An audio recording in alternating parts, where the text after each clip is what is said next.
I love your story for a lot of different reasons. I think first and foremost, in being a former youth worker, I can understand the pull towards getting into youth ministry and doing that. And I love the humor that you use, that I got my youth group, I just pay them, which is really neat. A question came in, though, that I think is an interesting question to wrestle through. Do you ever have a regret of not going into full-time vocational ministry? Why or why not? I guess that is a great question. I wrestle with that probably a little bit in the beginning, but with all the experience that I've had, with all the different guys that I've had, and being able to listen to them through it, I guess I don't have any regrets in that aspect. I mean, if God ever wants to, close down Superior and open up an opportunity for ministry, sometime down the road, which I don't see right now. I mean, I'd be open to that. But no, I guess I don't have a regret in that. But, there was, I'm sure people, especially Jody's grandmother, who vocally said, I wish you were a full-time pastor, because it was I think a little bit of a badge potentially for her to say that, hey, I've got this, my granddaughter married this pastor. I think would have been nice for her. Well, it's neat even to hear a little bit more of how you wrestled through your calling. You've got this input around work with your hands, be a farmer, and there was a sense of, that's not what I want to do. Yeah. And along the way, you had your own business that was budding. And I think that's a pretty cool and unique story. What would you say to someone who may not necessarily have the business budding that they're going to lead and create, but might be in a place where they're wrestling through, okay, what is my calling? What does God have for me? Out of your own personal view and your own story, what would you say to someone who is in that place of asking, what is God's calling for my life in terms of what I do for my work? Sure. I think it's a good question. It's tough to wrestle with sometimes to know what I think some of our hobbies are and some of the aspects that we can volunteer for versus what our profession could be. Jody would probably pull her hair out. She's sitting in the back over there, where I've got quite a few different things that I'd like to do and start. I mean, I like to cook. I mean, do I have a food truck? Do I, just different things like that. It's still a little bit of a wrestle of your fun times and the things that you like to do for a hobby versus what you do for a profession. Working through that, I would say for me, I continued to do what I'd been encouraged to do through some of that process. Obviously, I wanted to listen. I mean, who doesn't want to listen to the pastor of a church or to a youth leader who's saying, you're really good at this, you need to do that? That's difficult to say no to. I mean, there was a few different opportunities that the people from Treehouse came to me and said, hey, you'd be a great site manager or a volunteer. And I mean, I even went to a couple of the nights, and I was this close to going and writing my sponsorship letter. But I kept pulling back because I didn't feel probably the peace that I needed to make that positive or that direct step. And the only place I felt that peace was when I was out working, for me, the lawn and landscape stuff. So I would say, continue what you're doing, find that peaceful place for you, and the other stuff will fall into place. I heard someone say once that in terms of what God may be calling you to for this season of your life is, what are you doing in which every cell of your being feels like it's lit up? And that sense of just, and I think that also speaks to that sense of peace, that this is what I ought to be doing because I love it so much. Question came in about one of the people that you talked about, whose name is Josh. You took a risk to hire him. The question is, what about Josh influenced you to say, yes, I will hire you, with all that his background came with? That's a good question. His sincerity when he was doing that. I mean, he had been, it's not the first time he had been with another company that I knew about. Didn't know his story back there, but had known that he basically told me his whole story, and that he does have a problem, that he obviously he laid bare all of his inadequacies, and I felt that was something. Well, if he took a step towards me with that, I was going to take a step towards him with trusting him, or at least giving him a first step I mean, he had his mom, his girlfriend, I shouldn't say his mom, his dad brought him many times to work on his own. And, you know within that first 2 weeks whether this guy really meant what he had to say or was he going to fall quickly back into his old pattern. And I quickly found that he was a hard worker in that first 2 weeks, and then he showed up and he found every way to do it. So yes, there's a bit of trust there in that, because if you take him on, you've got a well-oiled machine or a group that's working well, and you throw this guy into the mix, it can really cause some trouble. But if you've got the guys in your group that, I mean, I had to pre-warn these guys, hey, we're bringing in this guy, he's got skills that you want, he knows how to mow a lawn, he knows how to do things, he's done that previously, here's his trouble. Guys, I want you guys to come around him and be a support to him, and I want to see this guy succeed. So if you set up your team with that knowledge, you just don't throw this guy to them and then they figure it out. I think that was what also helped to Josh's success. Awesome. Thank you for that. A little bit of a different topic, and I think it's a good one. Question is, and after I ask the question, I'll just kind of broaden it too, but how do you hear what God is calling you to do in the hundreds of micro decisions a business owner makes per week? It can be overwhelming. That's the sentiment that the question gets asked. So address that first, and then let me broaden it a little bit too, because we talk about following Jesus, that we have thousands of decisions that we need to make to be faithful. And then thirdly, even no matter what you're doing for work, every day you leave your desk after making probably hundreds of small decisions. So let's start first at the business leadership level. How do you hear God as you're making those big decisions, small decisions, and then talk about maybe transferably, what does it look like for us to listen to God and make decisions about our work no matter what it does? Mm-hmm. I think that's why potentially we're all here today. It's a good question about how do you keep focus on Christ even with all of the noise that, I mean, we're not perfect as a company, I know that. I mean, there's complaints to praise, employees that are complaining about other employees and people who love to work with other people. In the morning when I wake up, and as I get older, I'm waking up earlier and earlier, I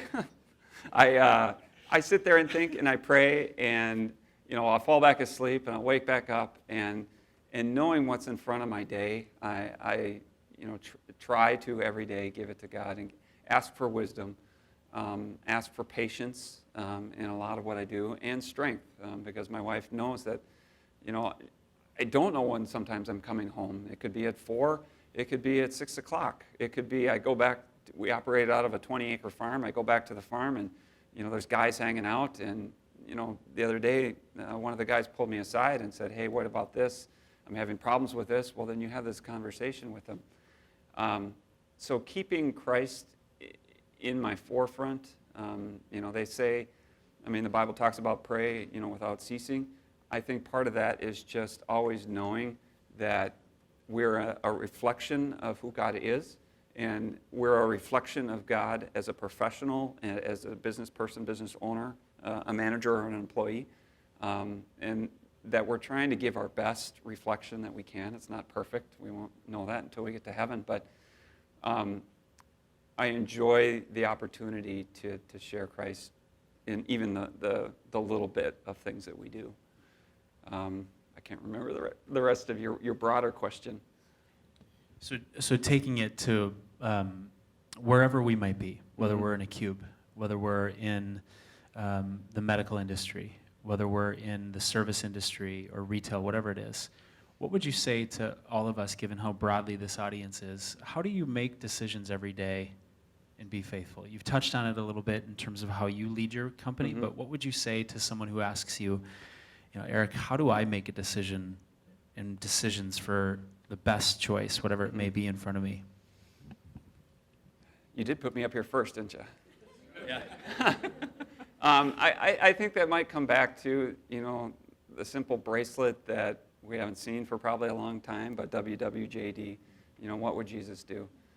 is probably a little bit in the back of my mind all the time in those little decisions that we make, whether it's, taking your kids to sporting events or, having lunch with a colleague, praying before a meal that might not feel comfortable in a professional setting. But always trying to, I guess, make God look good is what I try to do, no matter what arena I sit in and am at the time, whether it's dad, whether it's husband, friend, coworker, business partner. Always trying to I guess, reflect Christ the best I can. One of the things that captured me about what you shared in your talk was how generous you are with your equipment. And I would imagine that equipment on a spreadsheet has a lot of dollar value behind some of that stuff, and you're lending it out to your employees. Question came in, have you ever gotten burned? No, honestly, I haven't. I've never gotten burned in that I don't know what they do. All the time they say, my mom needs the lawn mowed. Well, I know your mom's got a backyard the size of this room. You don't need a 60-inch vacuum mower and a dump trailer, to do the lawn. I know that. So, yes, there's a bit of trust. But again, I feel like my employees we're all rowing the same way. And that's just a small little benefit that I can give to the guys to make a difference and to make them feel that, yes, I'm with you. I'm here with you. What I have is yours. There's another time we operate out of a 20-acre farm, and the farmhouse isn't always occupied. And we've even allowed employees to move into that house during times of trouble and hardship. So for me, that's where I get lit up the most, is being generous. That's where I get the most excited. I probably, give them something, but I honestly, I'll tell you, I get more in return when I do that kind of stuff. So it's fun. Good. For your employees, you're employing some people that are restarting their lives. And I would imagine, again, that you've spoken to in your talk that comes with a sense of risk. Have you ever had to let somebody go because they didn't align with your values or your company's values? And without getting into too much of the detail, if that were a scenario, how did you handle that? Yeah, there's a couple that come to mind that we still talk about with the guys here of today who've been with me 10 plus years. I'll use his name. Nobody's going to know him, but his name is Kirtrick. He came to us and he had a drug problem, and he'd be good for a while, and then he'd go back. He'd relapse, and you'd know it.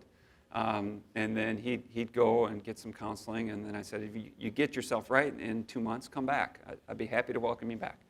So he'd come back, and after the third time, when it comes to the point where my guys are like, we've done everything we can, the group that he's working with, whether he was working on a landscape crew, the guys are like, I've tried to put him with 3 or 4 different crews that we had at the time, and every crew got exasperated with him. I'm trying to, say, hey, he needs chances. But once the crew starts to complain or degrade against it, and you can't change that, at that point, the health of the company and the health of that team is more important at that time. So that guy, either I've got to choose to go say, no, you're done, I'll handle it on my side, or you're done, and usually at that point the employee moves on. I don't get to see or talk to him again. Sometimes they come back around, but not very often. So it's a hard decision at points, but it's based on the team when it comes to that. Thank you for that. Talking about being a follower of Jesus in a pluralistic world and pluralistic environment, God calls us to go there. And one of the questions that came in as you represented how you do that is this, that your business is clearly founded on Christian values. How explicit do you make that to your customers? Second part. And do you have a philosophy on that issue around how explicit do you make your grounding of Christian values and your company's values clear to those you work with? I guess twofold. With my employees, they know kind of where I stand. I'm not overtly about it. They know at the end of the year Christmas party, we get together, we have a cookout at our shop. they know that Erica's going to get up and say some Jesus words and ask them to remove their caps for prayer. They do that now without me even asking them to do it. So they know it's coming. For our customers, it's more about action than it is about, for me, I know there's others that feel differently, which is just fine. But I don't overtly put, the fish on any of my stuff or on the back of my trucks, anything like that. I want them to know that we are Christians by our love and by our work. And I think that can be as strong as that symbol that's out there, that some would put on there to say, hey, we are a Christian company. I want them to get to know us, and they'll realize that we are in that situation. 2 more questions. Mm-hmm. And this one is just about maybe more an operational question than anything else. The question came in, and there's 2 parts to it. Is there a variance of consistency with your income in your industry? And how do you navigate through the high income seasons versus low income seasons? And maybe if I can tag onto that, Yeah. I would imagine in the variance that people in your organization react to that as well. Mm-hmm. And you've got to represent a steadiness, a centeredness, if you will, and we know where that centeredness Mm-hmm. comes from. It comes from Christ. How do you let your faith lead you in those ups and downs, as I'm sure that you do experience those Right. variances? So a lot to throw at you. Yeah. I know I'm giving you an exercise up here, but yeah, thank you. Yes, our industry is seasonal. You have streams of great cash flow, and then you've got streams of inactivity, more or less. We do snow removal, so we do have some winter work. My wife Jody would say that I do get nervous and a little bit of passion in March and April on my side, where the guys come to me, this broke, this transmission came off, or whatever it is, and I'm like, I'm thinking in the back of my mind, we don't have money for that. But obviously, 22 years, this is my 22nd season, God has kept and wanted us to be around. Yes, I do portray to the employees and to the group that there isn't that stress. That's a burden. If you're a business owner, that's a burden that you carry around, 24 hours a day sometimes. Because you're always thinking about it, and it consumes you a little bit. And that can be an issue in itself. But managing that, obviously, you've got to save, for the thin times. And that can be tough to do sometimes when you see growth and opportunities for growth. And you go, okay, I'm going to be fine, and then you do it, and it doesn't work out as well as you'd like, and now you're backpedaling a little bit. But the steadiness for me probably comes from my wife Jody and from God. That he will always provide, that he always takes care of us. I know that my business could fail at whatever season, because we're a business that's kind of on the edge. If things were to go bad, who are you going to cut back? Well, the lawn guy, or you're not going to do the landscape project. So I know how tentative our business is to some degree, and I've just got to trust the Lord that, in those times, that he'll take care of us. Last question. One of the things I hear often from people, and I deal with this in my own life as well, is maybe you might have a practice of praying and reading the scriptures in the first thing in the morning, but then when you hit the office, it's hit the treadmill, oftentimes losing sight of God given the pressures of the day. Are there things that you have done throughout the years that in the pace of your day has kept you aware of God's presence in the flow of his Spirit, if you will? Sure. I think you're absolutely right. For any of us, you have this maybe a little bit of time while you're on the way to work, and you listen to some great, praise music, potentially on your way to work, and everything's awesome, and then you get there and you've got 3 employees just waiting to talk to you, and they've got bad news after bad news, that's coming, and that throws you right off, and you get consumed with how you're going to fix these problems. And that's just the reality of our day. But for me, I get to then at lunchtime recenter. Usually, I'll take lunch by myself, just because that just happens to be what happens, I'll many times go home and get this, luckily be able to sit on the couch and refocus a little bit and have some quiet time. For me, it's just being quiet and being silent and allowing potentially God to speak to me during that day. It's not always profound, it's not life-changing, but it does help the way I view the rest of the day at that point before, again, you get back into the surf and get thrown around again. Very, very, very well said. Well, we're really thankful for you. We're thankful for the work that you do. As a church, just heads up, the grass is cared for by Superior Lawn and Landscape. The parking lots are plowed in the middle of winter by Superior Lawn and Landscape, and it's oftentimes this guy and his partner who are behind the wheel of the truck. So if it snows on Christmas Eve, be in prayer for Eric. Send complaints to Brian. Yeah, you can send them to me for sure. But Dorothy Sayers, if you don't have her name in your mind as it relates to this topic of faith and work, write it down. Dorothy Sayers, she thought about this. It wasn't recent, it was a while ago. But one of the things that she said is, all good work, well done, is Christian work. Christian work is good work, well done. And I just got to say, in front of all of us, I haven't even told you the story that I'm about to tell you, but Eric and his company, founded on Christ, do good work really well done. We see it here at our church, and recently, a neighbor 2 doors down from us contracted with you guys to do some work on their home. And they were incredibly impressed, sang your praises. They don't even know I know you, but they sang Superior's praises for the work that you did. And then the person that's in between their house and ours told me a story of how, I don't know if it was you or an employee, took the time as that individual interrupted them in their work to come into their yard and help coach them on drainage issues that they had, and they weren't even getting paid for it. So that reflects a company that does good work well done, and it's all founded on Christ, and it's in your leadership and the leadership of your team, and we're really thankful for you. Can you thank Eric Anderson for being with us today?